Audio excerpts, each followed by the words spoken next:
안녕하세요. 여론중개생활의 여생입니다. 이렇게 카메라를 통해서 인사드리는 건 처음인 것 같네요. 이번 시간은 지난 시간 때 커뮤니티에 예고를 드린 것처럼 전기회사 CBT 문제풀이를 한번 진행을 해볼까 합니다. CBT 문제풀이 같은 경우는 엔지니어에 있는 문제를 풀이를 할 거고요. 그리고 엔지니어를 관리하시는 연구맨님에게 문제풀이를 해도 되겠냐고 허락을 받은 상태입니다. 그래서 편하게 문제풀이를 해볼 거고, 어떤 식으로 진행을 할 거냐면 CBT 문제풀이 하는 게 있어요. 그걸 이용해서 1시간 동안 문제를 풀어볼 생각입니다. 그런데 제가 지난 시간 때 커뮤니티에 설문을 드린 것처럼 어떤 식으로 영상이 나오면 좋을지 추천을 좀 해달라고 했는데 20문제씩 끊어가지고 영상을 올려달라고 한 분이 좀 더 많았어요. 그래서 어떻게 할까 좀 고민을 해봤는데, 일단 다수의 의견에 따라서 20문제씩 영상을 올릴 거고요. 그 다음에 합쳐가지고 60문제로 풀이를 한 영상도 올릴 계획입니다. 그래서 그렇게 올릴 계획이니까 본인이 만약 60문제 한 회차를 다 푸는 걸 보고 싶다 하시면은 60문제가 다 있는 걸 풀이한 영상을 보시면 되겠고, 아니면 나는 과목별로 보고 싶다 하시면은 20문제씩 푼, 그리고 과목별로 정리해 놓은 영상을 보시면 될 것 같아요. 그래서 그렇게 진행을 할 거고, 문제풀이 같은 경우는 제가 이제 이 태블릿을 이용해서 문제를 풀이를 할 거고요. 계산이 들어가는 문제들 같은 경우는 이제 계산기를 이용해서 풀이하는 것까지 제가 영상에 한번 싹 다 담아내 보도록 하겠습니다. 참고로 말씀드리자면은 이 엄청 디테일하게 파야 되는 것 같은 그런 문제들 같은 경우는 가급적이면 빨리 패스를 할 거예요. 그래서 정말 잘 나오는 유형들의 문제들만 해가지고 풀이를 해볼까 합니다. 그래서 제가 얼마나 많이 맞출 수 있는지 좀 궁금하기도 하고, 사실 이번에 올리는 영상 같은 경우는 미리 한번 풀어봤어요. 그런데 그 다음에 올릴 영상부터는 이런 스타일대로 할 거기 때문에 완전 처음부터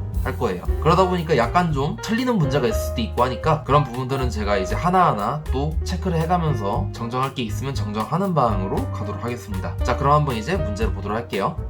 자, 그래서 일단 엔지니어 사이트에 들어왔습니다. 이 사이트 같은 경우는 로그인을 하게 되면 전기회사 CBT 문제를 무료로 풀 수 있는 사이트예요. 사이트에 들어오셔서 메뉴 탭에 자격증 항목을 누르시면 이렇게 전기기사부터 한국전기설비규정 16년까지 풀 수 있게 마련되어 있습니다. 오늘은 여기서 전기기능사를 선택하고 맨 위에 있는 22년 5C 3회라고 써있는 문제를 풀어볼게요. CBT 모의고사로 진행을 하면 제한시간 1시간 동안 60문제를 풀어야 합니다. 화면 배치는 한 문제씩만 나오는 방식으로 배치를 시킬게요. 우선 1번 문제인데, 이런 문제 같은 경우는 사실 암기해야 하는 부분입니다. 비유전율이 가장 작다는 말을 키워드로 공기가 답이라고만 체크하시고 넘어가주세요. 2번 문제 같은 경우는 쿨롱 법칙을 쓰는 문제인데, 두 전하 사이에 작용하는 힘은 9 곱하기 10의 구승에 거리의 제곱분의 두 전하의 곱이니까 15 곱하기 10의 마이너스 6승이랑 10 곱하기 10의 마이너스 6승을 곱해주면 되겠습니다.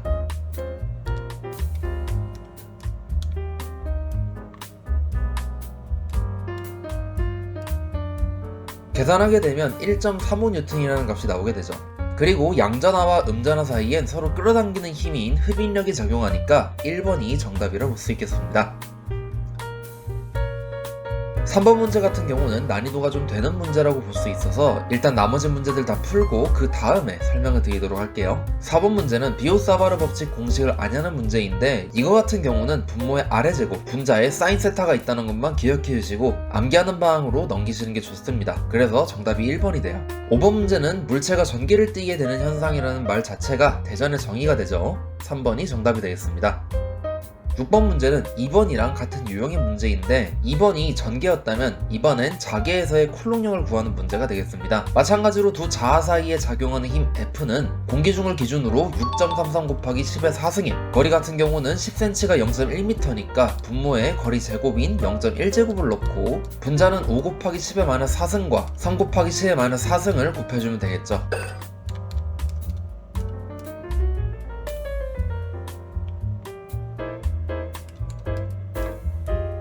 이걸 풀어주게 되면 약 0.95라는 값이 나오게 되는데, 문제는 문항에 있는 숫자는 모두 9.5라는 거예요. 즉 단위 변환을 해줘야 되는데 0.95가 9.5가 되면 10을 곱한 게 되니까 다시 0.95로 돌려놓기 위해서 10의 마이너스 1승을 곱해줘야 할 겁니다. 그래서 정답은 2번이 되는 거죠. 7번 문제 같은 경우는 콘덴서의 전압 분배에 대해 물어보고 있습니다. 정전 용량이라는 것은 콘덴서에 전압이 걸리는 동안 모이는 전하량과 같다고 할 수 있기 때문에 정전 용량은 전압과 반비례하죠. 그래서 그래서 저희가 전압분배 법칙을 이용할 때 분자에 올라가는 정전 용량이 4마이크로페럿의 반대쪽에 있는 6마이크로페럿이 들어가면 된다고 써서 60V가 걸린다고 봐도 되긴 하지만 이건 좀 더 다른 방식으로 쉽게 푸는 방법이 있습니다. 우선 정전 용량의 비가 4대6이니까 전압비는 6대4가 될 거예요. 이 비에 10을 곱하면 60대40이 되니까 즉 4마이크로페럿에 걸리는 전압은 60V가 된다는 걸 알 수 있습니다. 결국 이렇게 푸르나 저렇게 푸르나 정답은 1번이 되겠죠. 8번 문제는 패러데이 전자도 법칙을 이용해서 푸는 문제입니다. 코일에 유도되는 기전력의 크기 같은 경우는 시간당 변하는 자속값과 권수를 곱한 값으로 표현되죠. 즉 권수인 50이랑 0.5초 동안 변화된 자속값인 0.1을 넣어서 곱해준 값이 크기가 되겠습니다.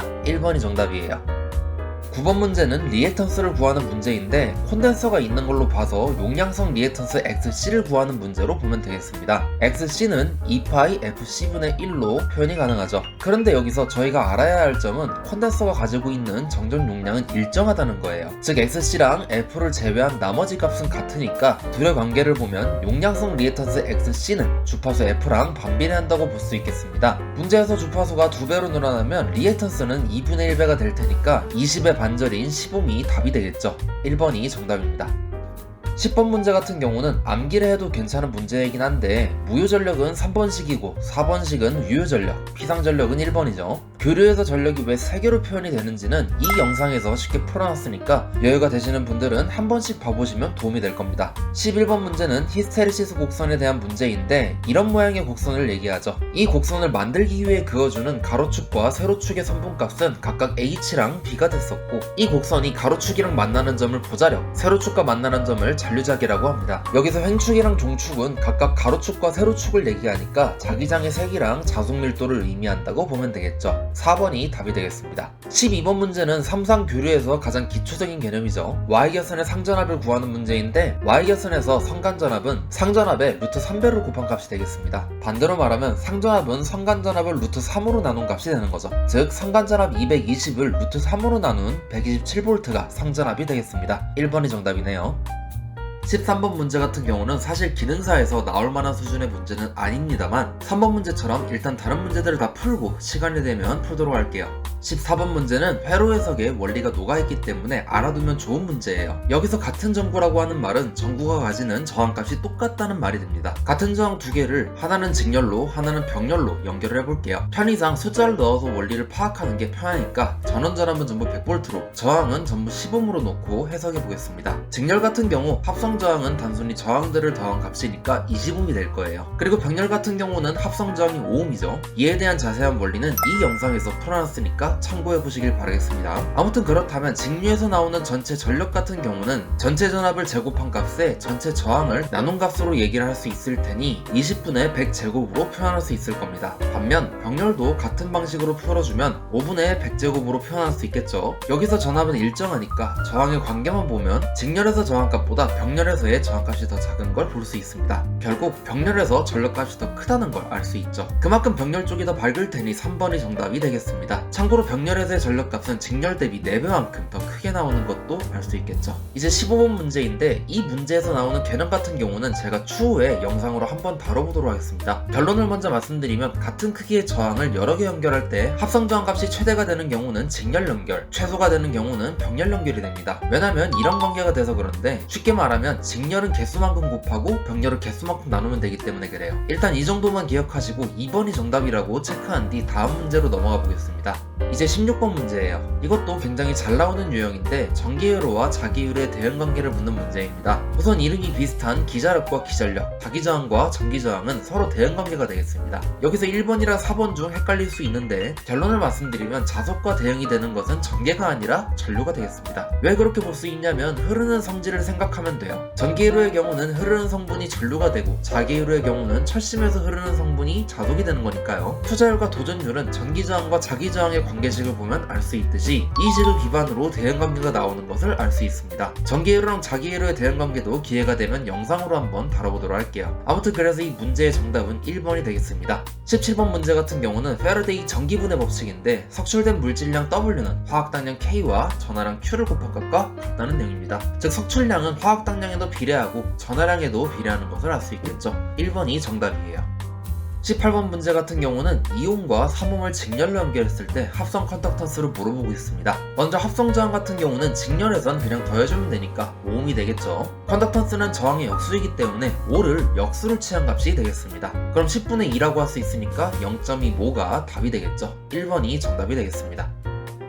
19번 문제 같은 경우는 전기력선의 성질에 대해 묻고 있습니다. 이건 암기를 꼭 해야 되는 정말 중요한 개념이에요. 틀린 걸 고르라고 했는데 1번이 틀렸습니다. 같은 방향에선 끌어당기는 게 아니라 서로 밀쳐내려고 하죠. 2, 3, 4번은 전부 다 맞는 말들인데 추가로 4번 문구랑 같이 알아두면 좋은 게 있습니다. 바로 도체 내부에는 전기력선이 없다는 거예요. 자기력선은 없는 전기력선만 가지는 고유한 성질이니까 꼭 기억을 해주세요. 전기이론 마지막 20번 문제는 정연파 교류의 외역률을 물어보고 있습니다. 외역률이라고 하는 것은 파형이 일그러진 정도를 얘기합니다. 하지만 정연파라는 것은 아시다시피 사인 파형으로 표면이 아주 매끄럽기 때문에 왜곡된 게 전혀 없죠. 따라서 외역률은 0이 되니까 2번이 답이 되겠습니다. 이제 전기이기 문제를 풀어보겠습니다. 21번 문제 같은 경우는 원선도 작성에 필요한 시험이 아닌 걸 물어보고 있는데 과거엔 슬립 측정이 정답으로 나왔는데 이번엔 포화 시험이 답으로 나온 것 같아요. 원선도 작성에 필요한 시험은 크게 이 세 가지를 말하는 거니까 외워주시면 되겠습니다. 답은 4번이에요. 22번 문제를 알기 위해선 변압기의 유도계절력의 크기를 알아야 합니다. 페라데이 전자요도 법칙을 바탕으로 나오는 내용이긴 하지만 그건 생략을 하고 식만 쓰게 되면 4.44의 NF-M으로 쓸 수 있습니다. 이 식을 자속에 대한 식으로 다시 쓰게 되면 M은 4.44 NF분의 2라고 쓸 수 있으니까 자속은 전압에 비례하면서 주파수엔 반비례하는 관계라는 걸 알 수 있겠죠. 그래서 3번이 정답이 됩니다. 23번은 V결선에 대한 문제입니다. 이건 1번이 정답이라는 걸 알 수 있는데 애초에 변압기 2개를 연결해서 쓰는 V결선이랑 변압기 3개를 연결해서 쓰는 델타결선의 출력이 같을 리가 없겠죠. 실제로 델타결선의 출력은 V결선과 비교할 때 루트 3배만큼 크게 나오게 됩니다. 나머지 다 맞는 내용이니까 1번이 정답이라고 보고 넘기시면 되겠어요. 24번 문제 같은 경우는 분권 발전기에 대해 묻고 있는데 일단 그림부터 그려보면 이런 식으로 그릴 수 있겠습니다. 분권 발전기, 직권 발전기, 타여자 발전기 정도는 꼭 그릴 줄 아셔야 돼요. 그래야 직류기 계산 문제를 쉽게 푸는 경우가 많아지게 됩니다. 이 발전기에서 전기자의 저항이 0.15, 전류가 104A가 흐르고 있고 이때 기전력이 110.4V라는 건데 이때 단자 전압 같은 경우는 부하에 걸리는 전압이라고 보셔도 되겠습니다. 병렬연결의 특징은 전압이 일정하다는 거니까 부하 회로에 걸리는 전압이나 전기자 회로의 전압이나 같겠습니다. 즉 단자 전압 V는 기전력 2에서 부하로 가는 길에 날아간 전압 강하인 IARA를 뺀 값과 똑같다는 식을 만들 수 있는 거죠. 즉 110.4에서 104 곱하기 0.1을 빼면 되니까 110.4 빼기 10.4를 해서 100V의 전압이 부하에 걸리게 되겠습니다. 즉 1번이 정답이에요. 25번은 직류기에서 정말 단골로 잘 나오는 그런 문제입니다. 보통은 직권 전동기의 토크랑 회전수 관계가 잘 나오는데 직권에선 토크가 회전수의 제곱에 반비례하고 전기자 전류의 제곱에 비례하게 됩니다. 직권에서만 나오는 유일한 특성이고 분권이나 타여자 같은 경우는 단순히 회전수의 반비례, 전류에 비례하는 관계가 나오게 되겠습니다. 2번이 정답이 되겠어요. 26번은 단락비에 대해 물어보고 있네요. 단락비가 크다는 말은 요약해서 말씀을 드리면 철성분이 많고 덩치가 크며 내부 저항이 작고 안정적이란 말로 볼 수 있습니다. 여기서 안정적이라는 말을 생각을 해볼 때 전기자 반작용이라든가 전압 변동률 같이 기기를 운용하면서 나올 수 있는 그런 안 좋은 현상이 적게 나오게 될 거예요. 따라서 4번이 정답이라고 할 수 있겠죠. 27번 문제는 교약 효율에 대해서 물어보고 있습니다. 크게 발전기와 전동기 교약 효율이 있는데 효율식을 보기 전에 발전기와 전동기 특징을 먼저 보면 발전기 같은 경우는 운동 에너지를 이용해서 전기 에너지를 만들어내는 기기이고 전동기는 반대로 전기 에너지를 넣어서 운동 에너지를 만들어내는 그런 기기가 됩니다. 여기서 전기 에너지가 어디에 있는지를 보게 되면 발전기 같은 경우는 출력이 전기 에너지가 됨을 알 수 있죠. 따라서 발전기 교약 효율은 출력을 기준으로 식을 써줘야 되겠습니다. 그래서 입력분의 출력이라는 식에서 입력을 출력에 대한 식으로 써주게 되면 출력 더하기 손실이 됨을 알 수 있죠. 출력이 Q, 손실을 L이라고 했으니까 효율식은 Q 플러스 L분의 Q가 됨을 알 수 있습니다. 반면에 전동기 같은 경우는 전기 에너지가 입력이 있는 것으로 보아서 입력을 기준으로 식을 써야 함을 알 수 있어요. 즉 입력분의 출력의 식에서 출력을 입력 빼기 손실로 써주면 되겠습니다. 기호로 쓴다면 P분의 P-L이라고 쓸 수 있겠죠. 발전기 교약 효율에 대해 묻고 있으니 이 문제의 정답은 1번이 되겠습니다. 28번 문제도 정말 잘 나오는 유형이에요. 절연유의 구비 조건인데 우선 굳는 온도인 응고점은 낮아야 되고 절연 성능이라 볼 수 있는 절연 내력도 커야 됩니다. 하지만 끈적거리는 정도인 점도가 크면 기름 안에 있는 온도가 변압기 안에서 빠르게 퍼지지 못할 거예요. 즉 점도는 낮아야 되겠죠. 이 점도가 작다는 말과 같은 말로 넣을 수 있는 게 바로 유동성이 풍부하다는 말입니다. 같이 알아주시면 좋겠고 불이 붙는 온도인 인하점은 높아야 될 거예요. 그래서 정답은 3번이 되겠죠. 29번 문제는 동기연동기 자기기동법에서 계좌관선을 단락시키는 이유에 대해 묻고 있습니다. 이것도 원리를 설명드리면 너무 장황해질 것 같아서 같이 알아두면 좋은 유사한 문제랑 같이 체크만 하고 넘어갈게요. 바로 밸류기의 2차 측을 개방을 하면 안 되는 이유랑 유사하겠습니다. 그 이유는 개방을 하게 되면 2차 측에 고전압이 유도가 돼서 절연이 파괴될 수 있는 상황이 발생할 수 있기 때문에 그래요. 이 현상이 일어나는 원리는 추후에 기회가 되면 영상으로 한번 만들어 보도록 하겠습니다. 그래서 4번이 정답인데 오타가 있네요. 우리가 아니고 우려가 되겠죠. 30번 문제는 계산 문제라고 보기엔 좀 애매한 문제입니다만 원리를 알면 쉽게 풀리는 그런 문제예요. 20kVA 단산 변압기 2대를 V결선하게 되면 이때의 출력은 단산값에 루트 3배가 되기 때문에 20에 루트 3을 곱하면 되겠죠. 즉 V결선의 출력은 34.64kVA가 되겠습니다. 여기에 접속할 수 있는 삼상부하의 용량은 이 V결선의 출력만큼만 접속할 수 있기 때문에 1번이 정답이 되겠죠. 자, 31번 문제 같은 경우는 그린 기호를 묻는 문제입니다. 이 그린 기호는 트라이약이에요. 정답은 2번이 되겠고 사실 이런 전력 변화 소재들 같은 경우는 많이 기억을 해놓을수록 정답을 맞출 확률이 올라가게 됩니다. 주로 같이 나오는 소재인 SCR과 GTO 그림만 따로 그려보면 SCR은 이렇게, GTO는 이렇게 혹은 이렇게 그리게 되겠습니다. 잘 기억을 해주시고요. 32번 문제입니다. 이것도 잘 나오는 유형인데 동기발전기의 병렬운전 조건을 물어봤어요. 병렬운전을 하기 위해서는 기전력의 크, 위, 주, 파가 같아야 되는데 크는 크기, 위는 위상, 주는 주파수, 파는 타형을 말하게 됩니다. 여기서 없는 것은 용량이니까 3번이 답이 되겠네요.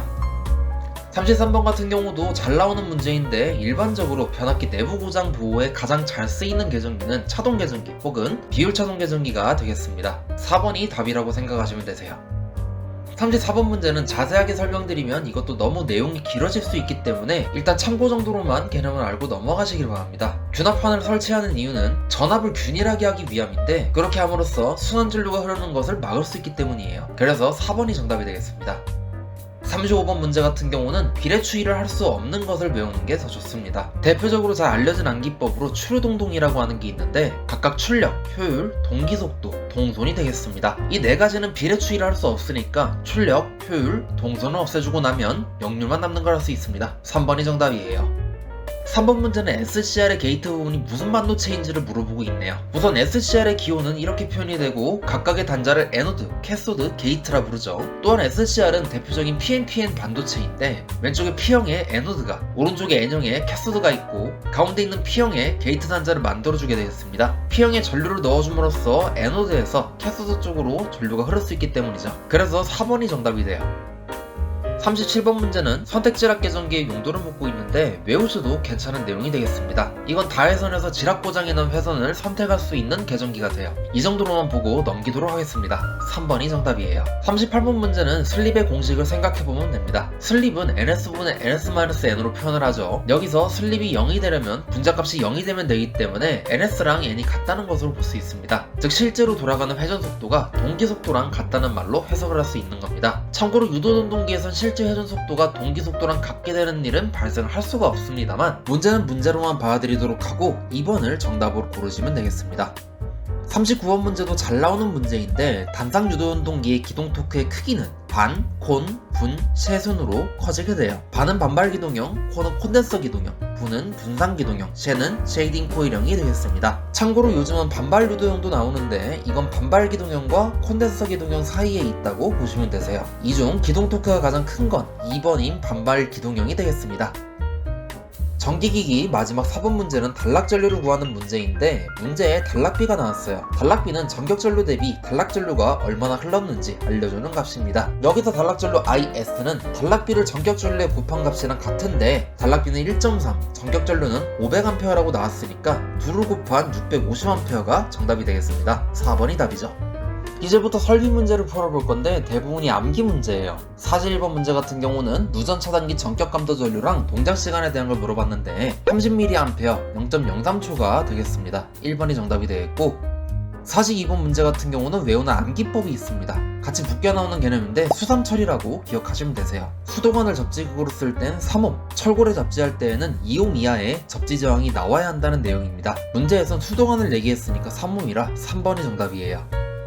43번 문제는 적절한 공사방법을 찾는 게 좀 더 나을 수 있는데 대부분의 공사에 쓸 수 있는 가불기 같은 그런 공사방법이 있습니다. 바로 합, 금, 캐예요. 대부분의 장소에 쓸 수 있는 공사 방식인데 합성수지관 공사, 금속관 공사, 케이블 공사가 됩니다. 그래서 금속관, 합성수지관, 케이블 공사를 날려주면 플로어덕트 공사가 가연성 물질이 있는 장소에서 사용하기 어려운 공사방법이 됨을 알 수 있죠. 44번 문제 같은 경우는 전선에 접속에 대해 물어봤는데 3번이 틀렸어요. 80% 이상 감소시키는 게 아니라 20% 이상 감소되면 안 된다고 해야 됩니다. 이거랑 같은 말로 나오게 되는 게 있는데 바로 80% 이상의 강도를 유지하라는 말이죠. 나머지들은 맞는 말이니까 참고해 주시면 되겠습니다. 45번 문제는 전선 약호를 물어보는 건데 N은 네온, R은 고무, V는 비닐을 의미합니다. 그래서 고무절연 비닐시스 네온 전선을 의미하니까 2번이 정답이에요. 46번 문제는 단로기에 대한 문제입니다. 전압만 개폐하는 기능이 있어서 3번이라고 보시면 되는데 이것 또한 암기해주시고 그냥 넘겨주시면 되세요. 3번이 정답이 되겠습니다.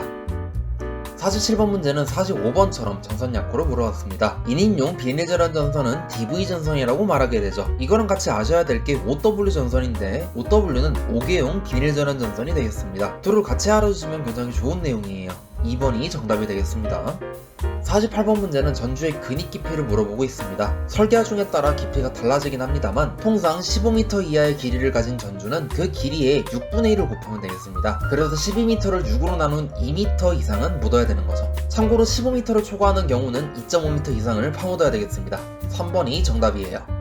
49번 문제는 금속관 절단면을 다루는 공구를 물어봤는데 이건 리머가 됩니다. 여기 있는 공구들은 사용 용도를 꼭 잘 암기해 놓으셔야 돼요. 굉장히 잘 나올 수 있는 그런 문제들입니다. 1번이 정답이라 볼 수 있겠고 참고로 금속관에 대한 공구 중에 나사산을 내는 그런 공구도 있는데 이거는 오스터라고 하죠. 오스터를 실제로 어떻게 쓰는지 알고 싶으신 분들은 이 영상들을 참고해보세요. 유튜브 검색창에 오스터라고 치면 나오는 영상입니다.